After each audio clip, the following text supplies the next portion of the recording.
I'm Shailey Evans. I'm from Muldrow, Oklahoma, and I joined the Army for the medical experience and to pay for college.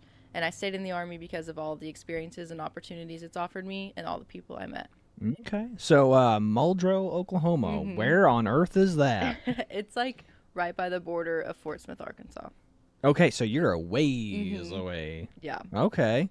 So, you grew up there. Is it just kind of like a country rural town? really Like, small town. really small town? Yeah, About how many people? I think 3,000 is Okay. population. Yeah, Okay, that's not bad. So you knew everybody knows each everybody other and knows everybody everybody. knows each other's business. And hmm okay, very cool. So you grew up in that small town vibe. You decided to join the army for the schooling and the benefits, to hmm also get some medical experience as well. Right.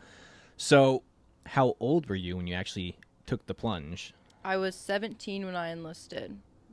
So I Mhm. had to go to RSP for 9 months before I graduated and then went to basic training. Okay, so RSP for 9 months, and for those who don't know, RSP is like the Readiness Sustainment Program for, or Recruit Sustainment Program, I guess. So as a young high school student, you can actually join the Guard with your parents' permission, of course, I at did the have age to of 17, sign. and then you, once a month, just like a typical National Guard soldier, they'll go and drill at this RSP location. Where was your location at? So due to COVID, it was weird. They had to like combine some and then separate some in a different fashion. So it was like less people here, more people, social distancing and whatnot. Uh, So I was at, it's in, starts with a W. I was supposed to be at Sand Springs. I think maybe Wagner. Is there one there? An armory there? I'm not Possibly. sure. You I'm tell not me. sure either. I know it starts with a W, but it's like an hour away from Aldro. So I just Gotcha. drove to this random armory.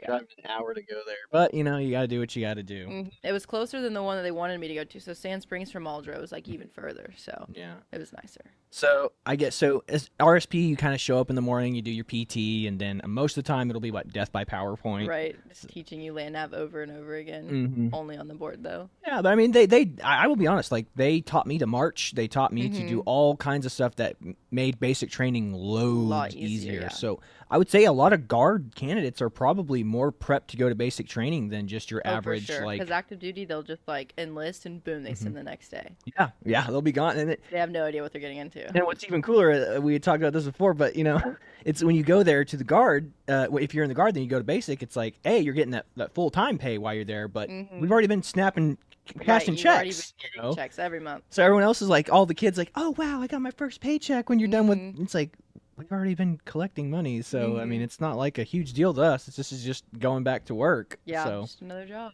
just FYI, if you want to get some experience and you want to join the military, you can actually transition from the guard to active. But the guard does a really good job of A, paying you, and B, getting you prepped for basic training if you want to go. So I actually recommend it to young kids. Mm-hmm. It's kind of like being in an after-school program, except you get paid to do it, and but you have to do it You because do have to show up. you signed on the dotted line. The government owns you now.